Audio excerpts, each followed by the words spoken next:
ఇప్పటి వరకు 4 సార్లు ఇన్స్పెక్షన్ చేశాను. ఫస్ట్ 2 times ఇన్స్పెక్షన్లో ఏమాత్రము ఇంప్రూవ్మెంట్ లేదు.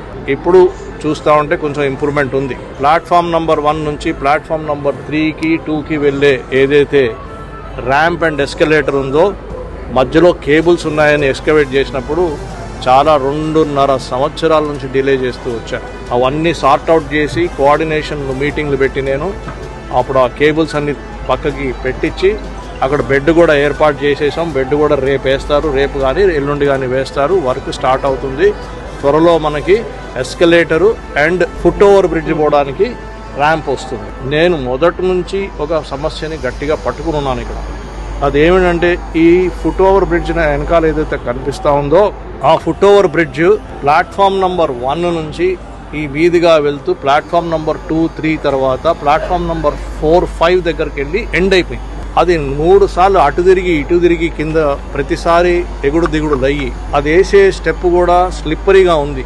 వృద్ధులు, మహిళలు, చిన్నపిల్లలు జారి పడిపోయే అవకాశాలన్నీ జరుగుతూ ఉన్నాయి. మన దృష్టికి రావట్లేదు. దాని రెక్టిఫికేషన్ సొల్యూషన్ ఏమిటి అంటే ఇదే ఫుట్ ఓవర్ బ్రిడ్జ్ కంటిన్యూ అవుతూ అంటే 6వ ప్లాట్ఫామ్ కూడా దాటి వెస్ట్ బుకింగ్ ఆఫీస్ దగ్గరికి వెళ్ళి అక్కడ ల్యాండ్ అవ్వాలా. అక్కడ ల్యాండ్ అవుతే అటు సైడ్ ఉన్న గ్రామాలు ఏవైతే ఉన్నాయో వాళ్ళు కూడా డైరెక్ట్గా ఇటు సైడ్ రాని అవసరం లేదు. ఫుట్ ఓవర్ బ్రిడ్జ్ నుంచి వస్తూ లోపలికి వచ్చేసి బుకింగ్ కూడా అక్కడే పెట్టేస్తారు. సో ఇక్కడికి వచ్చి టికెట్ కొని అవసరం లేదు, అక్కడే టికెట్ కొంటారు.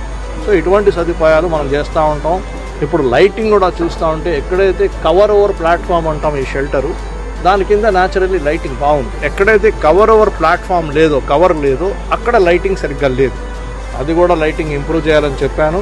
ఇవన్నీ చేస్తూ అడుగు అడుగున ప్రతిరోజు ఇంప్రూవ్మెంటే కనిపించాలి. ఇది కూటమి ప్రభుత్వం. కూటమి ప్రభుత్వంలో మనకి ఇంప్రూవ్మెంటే కనిపిస్తుంది. కనిపించేటట్టు చేస్తాం. ప్రతి నెల వస్తాను, ఎవరిని వదలను, ఎవరిని పడుకోనియను. రైల్వే అధికారులని వాళ్ళు పని చేయాల్సిందే. చీరాల కోసము బ్రహ్మాండంగా మనం పనిచేయాలి. ఎందుకంటే చీరాలంటే నాకు చాలా ఇష్టము. మొన్న ఎన్నికల్లో నన్ను గెలిపించినప్పుడు భారీ మెజారిటీతో గెలిపించారు. 45,000 ఓట్ల మెజారిటీ కేవలం నాకు చీరాల నుంచి వచ్చింది.